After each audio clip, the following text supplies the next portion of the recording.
I'm going to show you how to turn these into these supercharged prawn sticks. In this video, I'm going to annoy every Aussie out there by saying, throw another shrimp on the barbie. With that out of the way, let's grill some prawns or shrimp.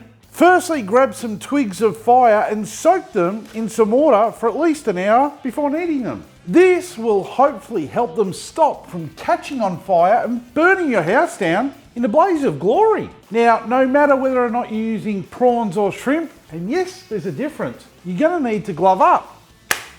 You will need to violently rip off their heads. Off with their heads! Ah! Please make it stop. Ah! Ah! And then also removing the shells. And for presentation, if you want to keep the tail fins on, keep them on. Then using a sharp knife, we can slice open the back and you'll be able to remove the digestive tract or poop chute. And now we can violently stab them with our sticks of fury. Straight from the tail end, all the way up, like that. Now, if you aren't stabbing your food with sticks, that should be illegal. Sticks and stones will break my bones, so I'll use them on my feed instead. Now, for those playing at home and wondering, I'm using large black tiger prawns. And every step of the way, if you don't see the prawns in front of me, they are in the fridge. Don't leave seafood out, you'll die. Now it's time for some flavour.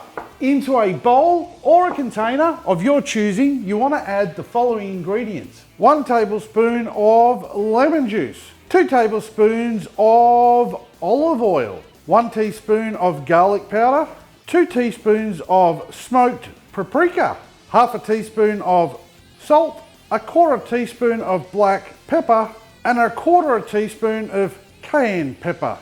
Mix these up and then drizzle this over the prawns. Mixing this up until they are all covered in the marinade.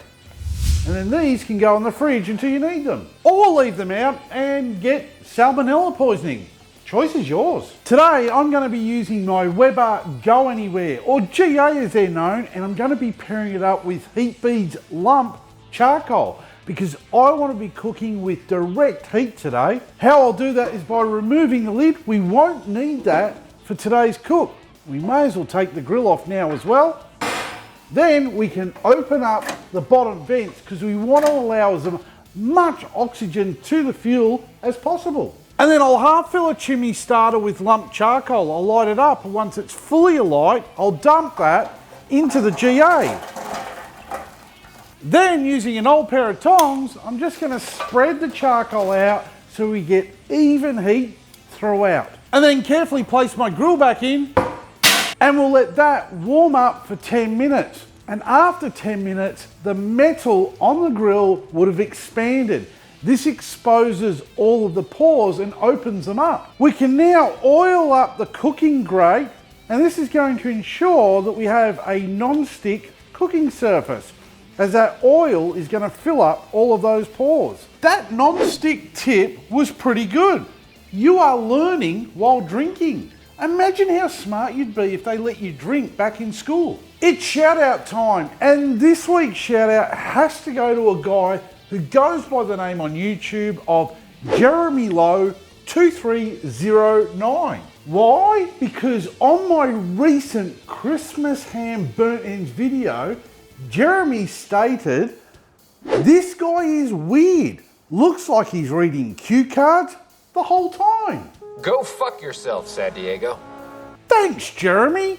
I'll take what you stated on board and I will file it away and review it later. If you'd like a shout out in a future video, just make a stupid comment like my new friend San Diego did. Cooking time for this video will only be 4 minutes. Or for those of you who love to use my beer timer, you're looking at a 1 beer cook. Cheers. Now, prawns do not take long to cook, so don't grab a drink and wander off. Place the prawns on the grill, and you will most likely get a bit of smoke off these because there is oil in that marinade. And I do like to use the leftover marinade and just brush it onto the prawns while they're grilling. And after 2 minutes, you want to start turning the prawns over, and we're going to grill them for another 2 minutes, and this will see our prawns being perfectly cooked. Cooking time for your prawns will wholly depend on how big they are. For smaller prawns, go about 1.5 minutes aside. Do not overcook your prawns, or they'll turn into inedible rubbery balls. And we all want balls we can shove in our mouth and enjoy. Let's quickly make a sauce for these prawns. Over a medium heat, we want to melt 100 grams of unsalted butter. Then once it's melted, we want to add 1/4 teaspoon of salt and 3 teaspoons of minced garlic. And once the garlic turns golden brown, we can remove it from the heat and add 2 tablespoons of lemon juice. Stirring to mix everything together, and the residual heat will help crisp up that garlic. The prawns are done. We can get them off the grill and pop them onto a serving plate. Just drizzle over that lemon, butter and garlic sauce, and then just garnish with something green. And the results, super tasty, not rubbery, and moist. Smut!